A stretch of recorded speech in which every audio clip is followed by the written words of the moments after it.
Olá, mais uma vez aqui no Pragmática Psiquiatria Podcast e mais uma vez aqui sem receita e com convidado. E aquelas convidadas que a gente, toda vez que vocês vão me ouvir falar isso, mas é que realmente quando eu chamo alguém para vir aqui é porque aquilo ali de fato acho que está presente, tanto no que eu acredito como informação de qualidade, quanto o que eu sinto que a gente tem precisado trazer aqui para vocês. E aí a pergunta que eu deixo para vocês hoje, quanto que você sente que você é uma pessoa impulsiva? Quanto que você controla os seus desejos? E daí a gente pode abrir um leque, Impulso de raiva, impulso de ciúmes, impulso de comida, impulso de tecnologia, e aí deixa rolar. Então, para entender melhor desse tema, para falar disso que eu acho que está tão presente e cada vez mais na nossa rotina como psiquiatras, eu trouxe uma pessoa que trabalha muito voltada para esse tema, que tem uma pós-graduação, que é a doutora Maria Fernanda Caliani. Querida Mafer, muito obrigada por estar aqui, se apresenta para o pessoal, seja muito bem-vinda. Oi, Carol, eu tô super feliz, obrigada, eu admiro muito seu podcast, adoro, e tô super me sentindo lisonjeada de fazer parte dele. E para quem não me conhece, eu sou médica psiquiatra. A Carol, inclusive, foi minha professora na residência. Ai, que honra! E aí, junto com isso, eu tenho um canalzinho no YouTube, o Neurologia e Psiquiatria. Em que não é um canalzinho, minha gente, não é um canalzinho. É um baita canal, com muita qualidade, com muita informação. Fecha parênteses, continua. Isso, a gente tem vários vídeos legais lá sobre saúde mental. Eu fiz uma especialização em terapia cognitivo-comportamental, que eu acho que é importante para a gente abordar aí com os nossos pacientes ao longo das consultas.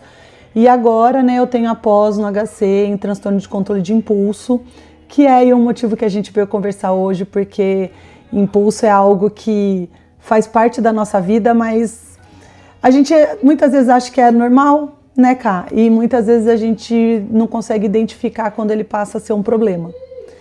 Então eu acho que vale a pena a gente puxar para isso, até para falar um pouquinho sobre impulso, Cá. Muitas vezes o nosso... Sim, desmistificar. Exato, Eu acho que muitas vezes os nossos impulsos se sobrepõem a nós, O que eu quero dizer?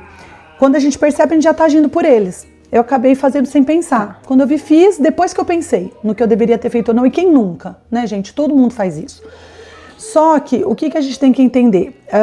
Nós temos maneiras de reagir a situações. E essas formas, a gente acontece e a gente lida da maneira que eu tinha, com os recursos que eu tinha naquele momento. E até aí tudo bem. Independente de como estava a minha vida, do que eu tinha e tal e tal. Só que a partir do momento que a gente começa a reagir várias vezes de determinada forma, eu começo a criar determinados padrões. E aí eu entro, então, é como se eu respondo sempre àquela situação de determinada forma. Por isso que tem muitas pessoas que falam assim, nossa, fulano é um esquentadinho. E você fala com ele, sempre briga, não sei o quê, depois se arrepende e vem e pede desculpa. Beltrano sempre foi ciumento. Sempre foi desse jeito, não adianta, com as amigas, com a família, com quem quer que seja. Então, a gente começa a desenvolver certos padrões. O problema é que muitas vezes a gente não entende que tem alguns padrões que acabam sendo o que a gente fala de disfuncionais e podem, então, evoluir para uma patologia. E aí, de repente, eu fico lá achando que, não, só é meu jeito de ser, não, é uma fase e tal. E aí eu não entendo que, de repente, eu posso ter um transtorno por trás. Amei.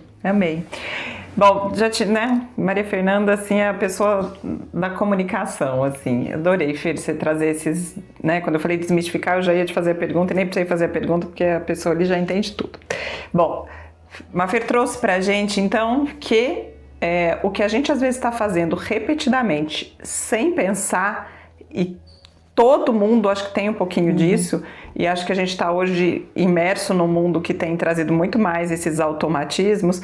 Acho que às vezes a gente está passando de algumas medidas e não está percebendo. Então o que você está trazendo para a gente existe um padrão de comportamento que às vezes a gente faz, acha que está normalizado, que está ok, mas ele não está. E aí então ele pode trazer prejuízos. Exato.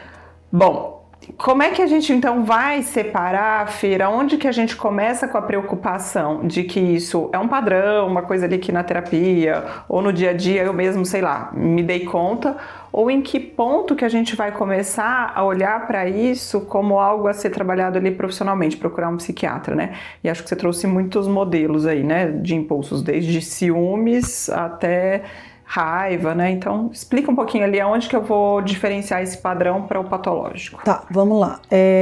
A gente tem que lembrar, primeira coisa de tudo, que os transtornos psiquiátricos, né, a gente sempre fala, eles são dimensionais. Então, não adianta eu querer diagnosticar um transtorno psiquiátrico como eu diagnostico um Covid. Não existe, a pessoa ou tem ou não tem Covid. Diz, hoje ela tá mais ou menos com Covid. Já na psiquiatria, eu posso estar triste essa semana, estar mais chateada e tal, sem necessariamente estar numa depressão. Eu posso, às vezes, agir de forma impulsiva sem necessariamente ter um transtorno do impulso. Então, o que vai nortear a gente? A gente sempre tem que lembrar a pensar se tem sofrimento. O meu jeito de ser, ou essa minha forma de responder, me traz sofrimento, eu me arrependo depois. Para mim funciona, mas as pessoas que convivem comigo sempre reclamam, não dão conta, se afastam de mim. Então, teve sofrimento para mim ou para as pessoas que comigo convivem, um sofrimento significativo e que começa a impactar, seja nas minhas relações, no meu trabalho, na minha qualidade de vida, eu tenho que acender a luzinha. Opa, eu posso ter alguma coisa. Então, esse é o primeiro ponto que a gente tem que pensar. E aí, quando a gente fala, por exemplo, dos transtornos de controle de impulso, são todos relacionados ao impulso, então a gente tem desde o ciúme patológico, que é essa coisa de eu sou muito ciumenta, o amor patológico, que é um pouquinho diferente do ciúme patológico, a dependência de jogo, nós temos, que é o famoso tigrinho, as bets, e que assim, virou uma epidemia atualmente, nós temos o comprar compulsivo, nós temos a dependência de comida, nós temos o transtorno explosivo intermitente, então são vários transtornos. E aí quando a gente vai olhando para cada um deles, porque, por exemplo, vamos falar um pouquinho sobre o transtorno explosivo intermitente. O que é isso? Todos nós temos tendência de reagir diante de impulso em alguma situação, quando a gente está... A gente precisa da raiva. A raiva é um motor, né? É um motor, é ela que nos protege. Se eu me sinto injustiçado, se aconteceu determinada questão, eu preciso da raiva até para que eu consiga agir de uma determinada forma. Mas quem tem o transtorno explosivo intermitente, ele não tem só a raiva como as outras pessoas. Ele tem uma raiva que vem acompanhada de uma agressividade. É algo extremo. Então, o que é essa agressividade? Uma coisa é eu ficar brava porque a minha internet, o modem quebrou e eu não estou conseguindo acessar a internet. Eu marquei com a Carol de fazer o podcast e agora a minha internet não está funcionando. Outra coisa é, sabendo que eu marquei com a Carol e não está funcionando, eu já fico louca da vida, eu já jogo o notebook no chão, eu já quebro o meu celular, mesmo sem muitas vezes ter dinheiro para comprar outro. Então, ela vem acompanhada dessa agressividade, seja verbal, eu não preciso só... mas eu nunca bati em ninguém. Mas às vezes eu sou muito ofensivo com palavras, seja física, tanto para pessoas, para objetos e situações. Então, quando a gente olha para o transtorno explosivo intermitente, todo mundo é meio irritado ou pavio curto, mas aqui é diferente. É o que a gente já fala, por exemplo, da síndrome do Hulk, que é quando, assim, quem assistiu o Hulk sabe, quando ele fica com raiva, ele fica verde. E aí pode aparecer a mocinha que ele ama, pode ser quem for. Ele não ouve ninguém, ele quer estourar aquilo. Então, para você entender, Caio, eu tenho pacientes que tinha acabado de tirar o carro novinho. Falou, olha, doutora, eu tava com um carro zero, o cara me cortou, eu fiquei brava, ele me mostrou o dedo do meio, eu não pensei, a minha família estava no carro, eu bati o meu carro no dele e eu fui correndo o tempo todo até o cara olhar e falar assim, meu Deus, esse cara não tá de brincadeira, e foi embora. E eu dei PT na lateral inteira do meu carro que eu tinha tirado na semana passada. Trânsito é um gatilho muito forte. Específico. É isso. Então, a gente vê... E o que acontece? No transtorno explosivo intermitente não é só eu explodo. Eu explodo e em seguida o que eu penso? Putz, o que esse paciente falou? Doutora, depois que eu vi, a hora que eu olhei pro rosto dos meus filhos e como eles estavam assustados olhando para mim, eu falei, o que eu estava fazendo? E aí vem um arrependimento, eu poderia ter agido diferente. Então você vê, tem um sofrimento para essa pessoa. Né? A mesma coisa no ciúme. Muita gente acha que, não, mas ciúmes tem a ver com amor. Então, se eu tenho um ciúme, né, quando eu tenho ciúmes, é prova de amor, eu só quero cuidar do que é meu, não quero perder. Sim, todos nós temos medo de perder algo que a gente gosta. Mas se esses ciúmes começa a invadir o espaço do outro, começa a virar controle, e não ali um companheirismo, na qual eu quero saber de tudo, na qual eu deixo de fazer coisas minhas, eu deixo de prestar atenção no trabalho, na escola, na faculdade, onde quer que seja, pensando ou fuçando ou tentando descobrir. Eu começo a fazer hipóteses na minha cabeça, em qual só eu acredito naquilo e não tem relação nenhuma com a realidade. Eu começo a entrar num quadro de ciúme patológico. Então, o que isso traz? Sofrimento para mim. Provavelmente essa pessoa não vai ficar comigo muito tempo ou vai ser um relacionamento extremamente disfuncional.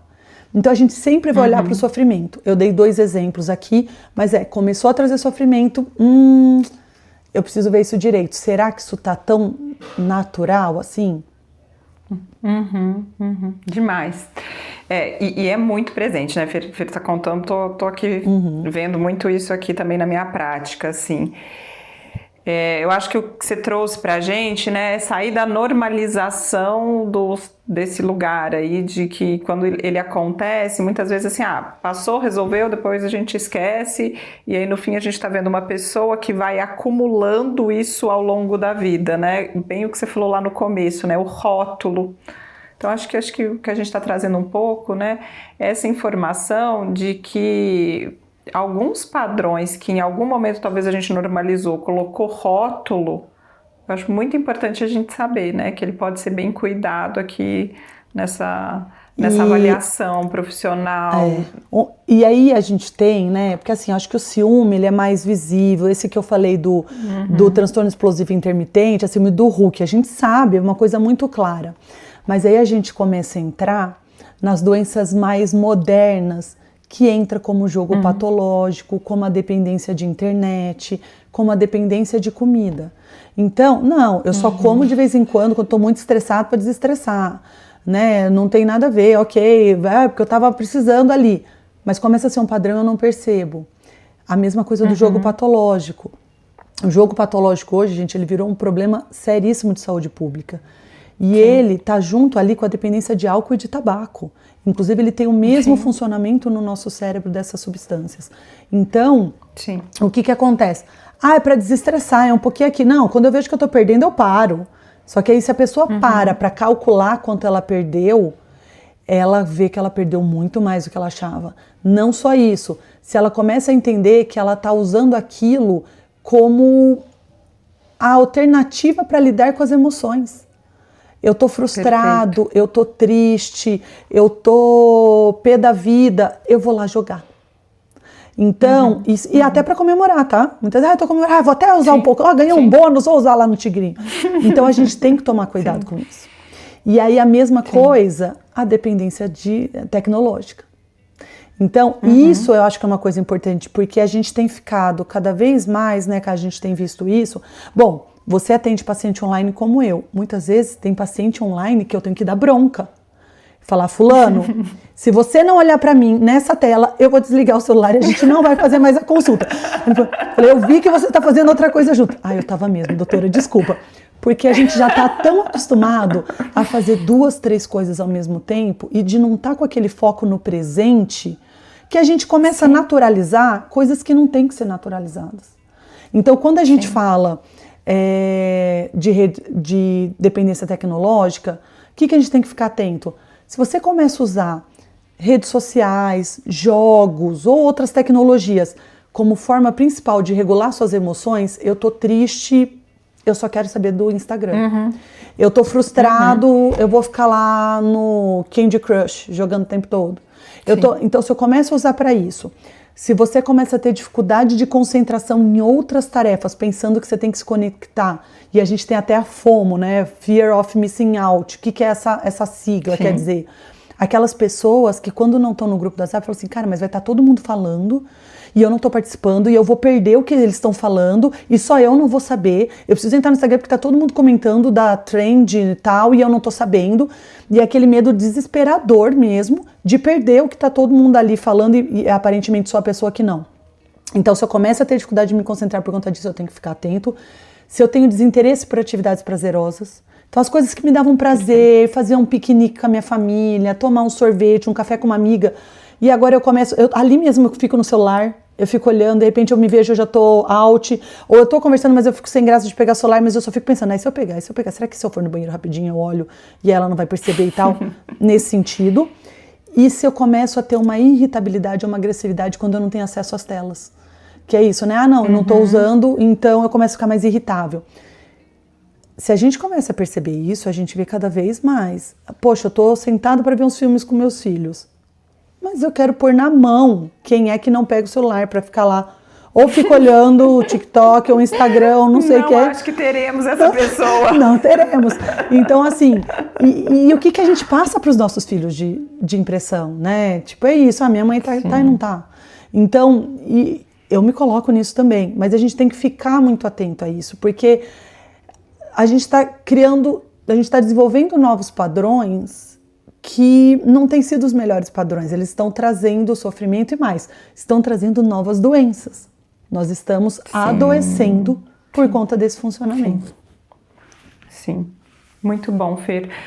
Eu acho que assim, cada vez mais assim, a gente está num mundo em que essa busca pela nossa atenção, né, tá evidente, né? A gente sabe que tem algoritmo para isso, a gente sabe o quanto que é vendável a nossa atenção, né? Então, acho que não à toa essas doenças estão hoje cada vez mais presentes. Eu acho que o que a gente vem aqui é para fazer esse alerta, né? Tem um mecanismo ali que rouba a gente, que coloca a gente nesse lugar. Mas o fato de ter isso, gente, faz a gente ainda tá mais atento no lugar que a gente tá com risco, né? Outro dia a gente também fez um episódio sobre obesidade, né? Meu colega endócrino, tudo, aí ele ainda brincou, né? Ele falou assim, eu que acho que não ligava pra nada, até eu tomo uma bala perdida no meio desse tiroteio que tá sendo o mundo atual né? E aí, né, Fer, assim, você foi falando, acho que é isso, doenças atuais, nunca chegou tanto aqui pra mim, né, acho muito triste, gente, é muito, muito, muito triste as doenças, né, causadas aí por esses jogos de apostas. A gente vê famílias destruídas e dá muita dó mesmo do próprio paciente, porque você vê que é uma pessoa que em algum momento perdeu essa regulação emocional e dessa perda de regulação emocional abre uma cascata de sofrimento aí incontrolável e aí a gente entra num ciclo interminável, né? Porque do sofrimento, alívio emocional e aí a gente fica ali circulando nisso. Então assim, acho que super importante esse alerta que você faz e uma coisa que me chama muita atenção, não sei aí pra você, né, Fer, assim, no fim, às vezes, o próprio paciente tem muita dificuldade de sair desse lugar aí da normalização, do rótulo do esquentadinho, ou às vezes dali da vulnerabilidade que ele caiu nesse lugar aí de jogo e de trazer prejuízos para a família. Então, as pessoas têm muita dificuldade de procurar ajuda, então às vezes não procura ajuda porque não é fácil a gente falar que a gente parece que perdeu o controle, né? É isso que, então, eu acho que nisso, Cá, entra muita questão de vício. E é aí que as pessoas têm que entender. A gente tem que falar um pouco sobre vício, porque é isso. O vício, ele é considerado uma doença. Ele é, e não só é uma doença, ele é uma doença crônica do cérebro. Então, a primeira coisa que a gente tem que lembrar é, uma vez que eu desenvolvi um vício, o meu cérebro, ele mudou para sempre. Quem foi alcoólatra, não adianta lá na frente querer ter uma cervejinha para oferecer quando vier a visita. Quem é alcoólatra vai ter sempre que se lembrar disso e estar, de certa forma, atento a essa questão para não ter a recidiva da doença. Então, é uma questão crônica. Só que, o que acontece? O que é o vício, né? É uma condição onde a pessoa perde o controle sobre uma substância ou sobre um comportamento. Então, quando a gente fala de compulsão, de transtorno de controle de impulso, é essa perda de controle. A dependência de compras, que é outra coisa que está muito em alta hoje em dia, né? A compra compulsiva. A compra compulsiva é isso, é um vício, eu sei que está me causando prejuízo, e assim, o cérebro sabe, mas é como se ele fosse sequestrado pelaquela necessidade e a pessoa não consegue dizer não. Então, tem muitos pacientes falando, doutora, mas eu não queria mais, mas quando eu vi já foi no automático. Sim. E aí, o que acontece? Para as pessoas entenderem um pouco em casa, o nosso cérebro, ele tem áreas que controlam prazer, assim como controlam o impulso e controlam a tomada de decisão. Quando algo dá prazer, comemorar um namoro, ganhar um elogio, comer uma coisa gostosa, essa área vai ativar. Só que, conforme eu vou tendo uso contínuo de algumas substâncias ou de determinados comportamentos, e a depender se eu tenho uma predisposição, eu começo a ter determinadas situações que geram um prazer mais imediato nessas áreas. E aí o meu cérebro começa a passar a querer mais e mais daquela substância ou daquele comportamento para ter aquela sensação, mesmo que o custo seja muito alto. Você lembra que eu falei então que eu tenho as 3 áreas, né? Que é a do prazer, tomada de decisão e da lógica. É como se a parte lógica ficasse desligada e a parte do prazer muito mais estimulada. Então, isso é um vício. Só que aí, e isso envolve a dopamina, que é o nosso neurotransmissor relacionado. Então, eu consigo liberar, tanto por comportamento quanto por algumas substâncias, uma quantidade muito maior de dopamina em um curto espaço de tempo do que as outras atividades. Sim. Então, o resto começa a perder a graça. Então, assim, se eu jogo no tigrinho ou se eu compro uma roupa, pá! Uma descarga alta de adrenalina. Se eu sair com os meus filhos para ir ao cinema, parece que já não agrada mais tanto. Parece que não é a mesma coisa, porque não vai ser mesmo. Eu não vou conseguir, ali já se instalou o vício. E aí muitas pessoas interpretam isso errado, que é o que você estava falando, cara. Aí vem a família que fala assim, cara, mas isso é falta de vergonha na cara, é falta de vontade, porque se quisesse tinha conseguido sim, porque na hora que é lá para jogar, para gastar o dinheiro, aí vai. Mas na hora que é pra estar aqui com os filhos, com a família, não faz. E, gente, a gente tem que lembrar, a pessoa não tem controle. Ela sofre, ela se arrepende depois, mas ela não consegue controlar. Porque foi desenvolvido esse vício. Então, sabendo disso, é que a gente vai conseguir trabalhar para que, então, né, o tratamento em si, para que essa pessoa consiga. Tá, mas Maria Fernanda, eu sou igual ele, trabalho no mesmo lugar, nunca fiz um joguinho. Eu quero dizer, será então? E é meu irmão. Então a gente vê que são sempre muitos fatores, nunca é um único fator. Então desde a genética influencia sim, mas o fator de vida, desde os traumas pelo qual passou, histórias de abuso muitas vezes, o contexto de vida, como foi o desenvolvimento enquanto era criança, se tinha estrutura, se não tinha, e desde os momentos, né, atuais, de como é a personalidade daquela pessoa, como ela reage diante dos problemas, como que está a vida dela hoje, tudo isso junto vai contribuir para que o transtorno apareça ou não. Então a gente só precisa lembrar disso, é um vício, a pessoa fica viciada, mas tem tratamento. Só que a gente tem que tomar o cuidado de... E eu gosto de pegar muito nesse ponto, porque assim, quando a gente fala de tratamento, a família é fundamental. Então a família tem que entender o transtorno para estar do lado. Porque sem a família, gente, o tratamento tem uma chance maior de falha. A gente precisa da família ali do lado daquela pessoa. Perfeito. Inclusive tem um episódio aqui que chama da solidão à compulsão, né? Que aí eu acho que a gente trabalhou muito mais essa parte filosófica mesmo, emocional, que vem antes da compulsão. Mas eu quis muito te trazer aqui por causa disso, assim, porque eu acho que a Fer está trazendo pra gente um lugar já mais da manifestação mesmo e de como que a gente tem que trabalhar pragmaticamente isso. Então, a gente tem que, né, ela traz isso, que a gente tem que olhar por todos os lados, mas acho que olhar hoje para esse lado que você trouxe, eu acho fantástico.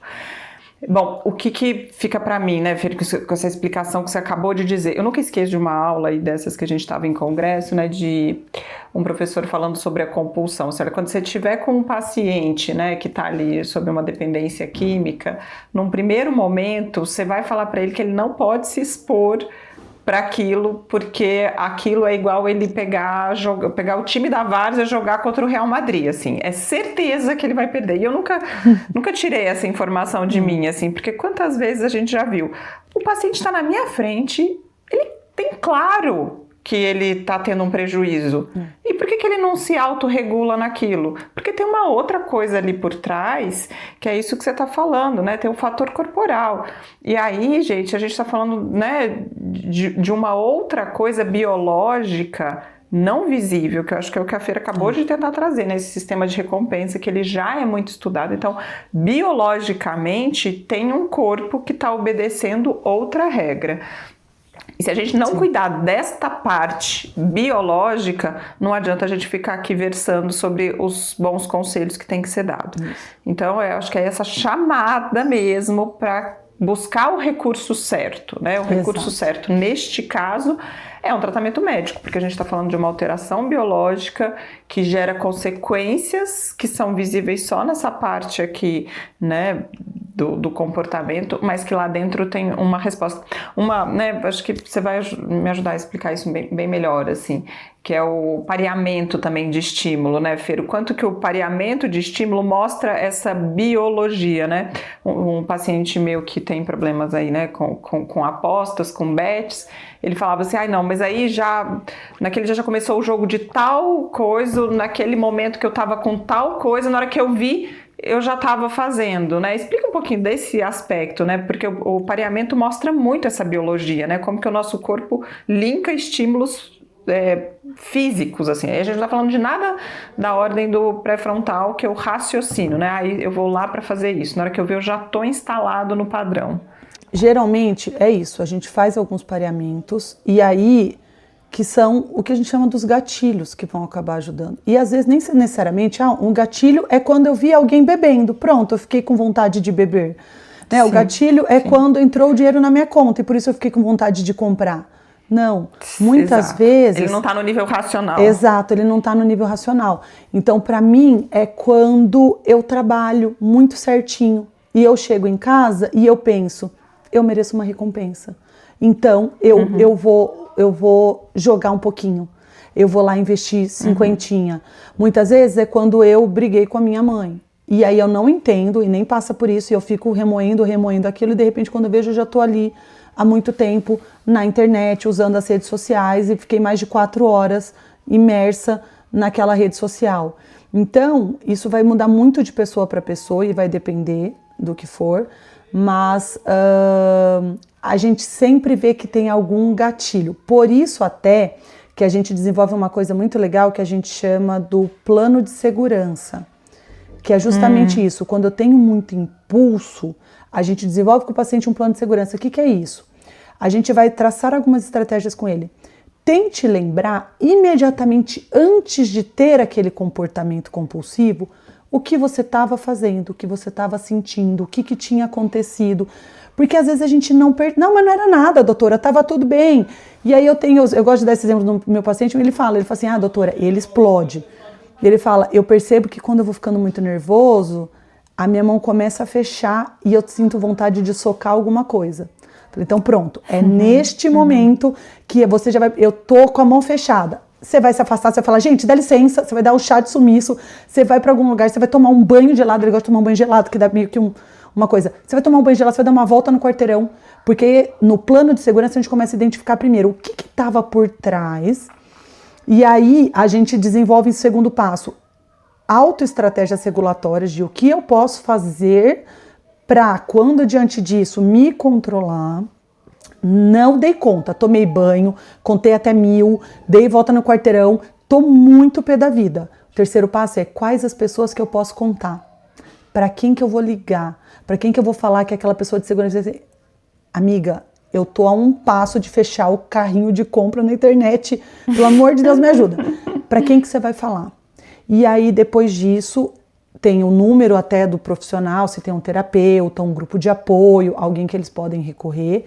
E por fim, sempre ter o pronto-socorro. Tenha um endereço de um pronto-socorro que você pode recorrer, porque você chega lá e fala assim, gente, eu preciso de uma medicação para me acalmar, eu tô muito e eu sei que eu vou acabar cometendo alguma questão, e aí a gente consegue medicar para baixar o fogo naquele momento. Então, justamente por conta dessas questões. Então, identificar esses pareamentos é um passo fundamental para o tratamento. Trazer para o nível da consciência, né? É isso. Sair desse nível corporal. Eu estava pensando, Fer, existe aquele estudo clássico, né, de pareamento que eu acho que é muito legal para mostrar como existe um fator biológico, que é o do Pavlov, né, que é meio clássico, assim, né, então toca a sinetinha, mede a salivação do cachorro, salivação normal. Põe uma carne, mede a salivação do cachorro, tá com muita salivação. Aí toda vez que eu jogar carne, eu vou tocar a sineta. Depois de um tempo fazendo esta repetição, o cachorro saliva. Quer dizer, com a sineta mesmo sem ter a carne. Sem ter a carne. Eu mudei uma contingência biológica, exato, que é salivação, exato, sem dar a carne, isso, só tocando o sino. Então, assim, quando a gente está falando de impulso, né, Fer, isso tudo que você explicou aí biologicamente e dessa mudança corporal, quem estuda muito isso, mais do que a psiquiatria, é o marketing. Exato. Então, assim, gente, esses lugares, eles são muito, né, algoritmos, eles são completamente bem estudados e entendem muito desses nossos padrões de funcionamento. A gente está aqui do outro lado, né, Fer está mostrando para vocês como que a gente tem que fazer, assim, o processo inverso, né, que é reconhecer que tem um corpo que foi submetido a todo esse processo, esse processo uma vez instalado no seu corpo, igual a sinetinha lá para gerar salivação, sem, né, primeiro junto com a carne, ele não foi 2 dias tocando a sineta, ele foi um processo de instalação biológica que o meu corpo se adaptou. Sair disso é um novo processo de desadaptação, que vai, pelo que eu entendi ali que você está explicando pra gente, nesse processo todo aí, com terapêuticas mais específicas, observando como que isso foi instalado para criar tempo, desinstalação. Né, Kai? Eles precisam entender isso, leva tempo. Não, mas já tá no tratamento há 3 meses, gente, eu não tô vendo quase nenhuma melhora, continua gastando, e aí? Vai ter que tratar... Gente, leva tempo, é o que a Ká falou, né? Foi muito tempo para condicionar, lembra que eu falei que se a gente vai repetindo determinados comportamentos, a gente desenvolve padrões? Esses padrões são possíveis de serem quebrados, mas eles levam tempo. O nosso cérebro ele fica preso aí, até eu começar a encontrar novos padrões mais funcionais e que me façam. E aí é por isso que, e até falando um pouco de tratamento, quando a gente vai tratar a dependência comportamental, em algumas vezes a gente tem que associar algumas medicações como a naltrexona. Por quê? O que a naltrexona faz? Ela vai conseguir diminuir o nível de prazer, porque assim, eu jogo, minha dopamina tá aqui, eu saio com a minha família, com meus filhos, não sei o quê, minha dopamina tá aqui. Eu nunca vou conseguir competir com esse tanto de dopamina. Então o que eu preciso fazer? Eu preciso diminuir a satisfação que aquele comportamento me dá, para então eles terem condições. Então a naltrexona faz isso, ela diminui um pouco esse prazer, essa coisa excessiva que o comportamento viciante, compulsivo traz. E aí, uma vez que ela diminui, aí as outras atividades têm condições de competir e a pessoa voltar a se sentir bem também com as outras atividades, que não só aquele comportamento disfuncional. Perfeito. Fer, já que você entrou nisso, fala um pouquinho mais aí sobre, né, dessas orientações aí que você acha do tratamento para as pessoas. E junto com isso, queria que você me falasse também, assim, porque eu acho que tem momentos em que a gente está falando de coisas muito graves, né, em que talvez a gente precise de interação, coisas desse tipo. Então eu queria que você passasse um pouco aí por como que funciona o tratamento, tanto para os casos simples quanto para os graves. Gente, tratamento, a primeira coisa, tá, que tem que colocar na cabeça, multiprofissional. Não adianta. Ah, só vou na psiquiatra, vai dar um remédio, vai estar tudo certo. A gente não está falando de comportamento, a gente não está falando de padrões de comportamento. Então, o primeiro passo para o tratamento é a terapia, não é o remédio. O remédio vai entrar se for necessário. Eu preciso primeiro identificar isso, desde o que está pareado, desde o que é gatilho. Eu preciso ter essa leitura para então traçar estratégias e planos de ação para então conseguir mudar o meu comportamento e ter um outro comportamento que não esse e mostrar para o meu cérebro, não é mais assim que a gente vai lidar quando a gente estiver se sentindo dessa forma. Então, a gente envolve desde terapia individual, grupos de apoio, porque isso é muito importante, principalmente nas dependências comportamentais. Muito. Né? E aí a gente entra, muitas vezes, atividade de terapia ocupacional ajuda muito a estar modulando o meu cérebro. E aí pode ser necessário o remédio. E aí o remédio a gente vai usar ou para alguma comorbidade. O que eu quero dizer com isso? Porque tem gente que pode falar assim, não, mas tá, vocês estão falando de impulso. Eu tenho bipolar, eu sou impulsiva. Eu tenho transtorno de borderline, eu também sou impulsiva. Veja, o impulso, ele se manifesta de formas diferentes. Se eu pegar um borderline com um bipolar e um transtorno explosivo intermitente, são situações diferentes. Por isso que a gente sempre tem que ter o profissional junto, porque ele vai ajudar a mostrar a diferença em cada um dos cenários. Mas então a medicação, se por conta desse quadro é muito comum, por conta de jogo patológico, a gente tem associação com o quê? Dependência de álcool. E aí o álcool acaba sendo um gatilho para usar, inclusive. Então, se eu tenho uma comorbidade, ou seja, se eu tenho uma outra doença junto, seja uma dependência de álcool, se eu fiquei deprimido por conta disso, se eu estou mais ansioso, eu vou precisar tratar essas outras, então a gente vai usar o medicamento para isso, assim como tem medicamentos, como eu disse, a naltrexona, que ajudam a diminuir essa sensação de prazer, e medicamentos que ajudam na compulsão. O topiramato é um deles, a gente consegue usar, por exemplo, para dependência de comida, e aí a pessoa consegue diminuir um pouco esse impulso, sabe? Eu tenho aqueles 3 segundos para pensar antes de fazer, e aí segurar, ou a minha vontade diminui um pouquinho. Mas, gente, não existe remédio milagroso.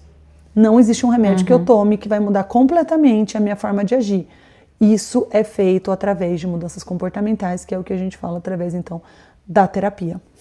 Sim, isso que você falou do remédio eu acho muito legal, assim, sempre que o paciente chega, né, eu uso muito o exemplo do parar de fumar, assim, né, o remédio vai fazer parar de fumar? Não, eu decidi, assim que eu decidi isso, né, e aí decidir, claro, não é decidir vou conseguir, que é o que a gente falou, tem um corpo ali por trás disso que está sob uma condição de dependência.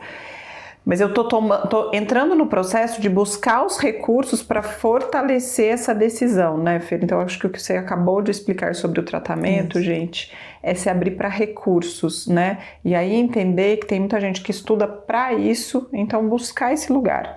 Eu não sei se você percebe isso aí, Fer, mas nossa, aqui eu acho que é um lugar que eu percebo muito, assim, né? Às vezes eu tô ali tratando o paciente já tem um tempo, de repente chega a bomba, né? Alguém me avisa que, na verdade, não era uma depressão, não era uma ansiedade, ou tinha ali já uma dependência de jogo e a pessoa estava com uma dívida, ou às vezes até uma dependência química por trás disso, né? Então essa vergonha que o paciente tem de assumir o vício, né? Porque ele vê que ele não está numa capacidade de autodeterminação, que ele está subjugado por esse corpo que já está num vício. Mas o que eu sinto é que quando o paciente atravessa esse umbral, nossa, é uma sensação de liberdade. Agora está tudo às assim. claras, então eu Tá não preciso responder mais nada. Isso, quer dizer, então ao mesmo tempo que é muito pesado atravessar esse umbral, vem para um lugar de assim, agora eu tenho onde buscar ajuda de verdade, onde a gente vai poder conversar, e claro, né, não quer dizer que a partir daí, igual você falou, né, o milagre está feito, mas a gente começou o processo. Isso. E é nesse processo que eu acho que a gente vai conseguir trazer muito mais resultado, e tem, né, Fer, tem resultado. Exato. Né, como que é a sua experiência? E eu até lembrei que você chegou a perguntar, e em alguns casos vai precisar de internação, né? Eu acabei não respondendo. E aí a gente tem que lembrar disso. Às vezes o paciente ele tá tão esgotado, ele tá tão sem forças, né? Que demorou tanto para chegar nesse ponto, que ele não dá conta de responder a mais nada. E junto podem vir ideações suicidas, inclusive para jogo patológico. O risco de suicídio é muito alto, porque a gente vê que eles começam a entrar num ciclo de eu perco, e aí eu entro numa busca frenética para recuperar o que eu perdi. E quanto mais eu vou desesperado tentando recuperar o que eu perco, mais eu perco.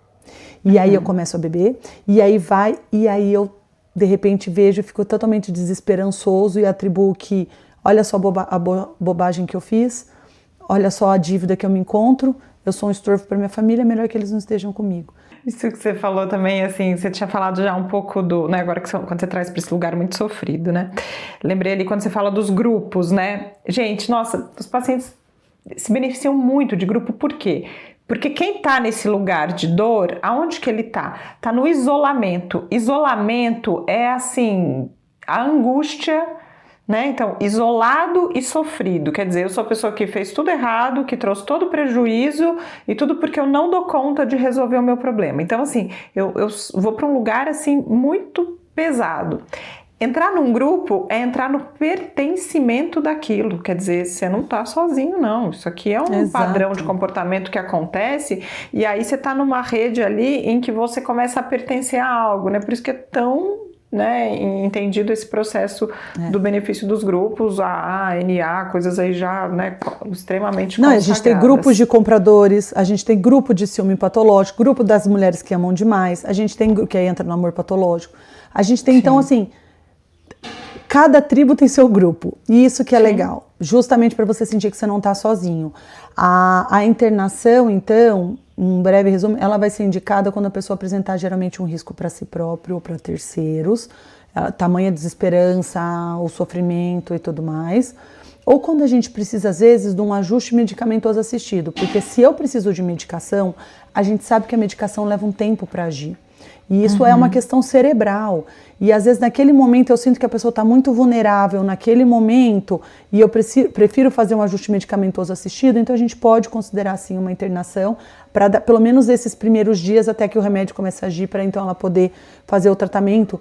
Mas o que a gente tem gravado em internação, gente? Muita gente fala assim, eles acham que é assim, como se a internação fosse o fim da linha e se eu internei tá tudo resolvido, eu vou sair, já que eu aceitei me internar, agora vai dar certo.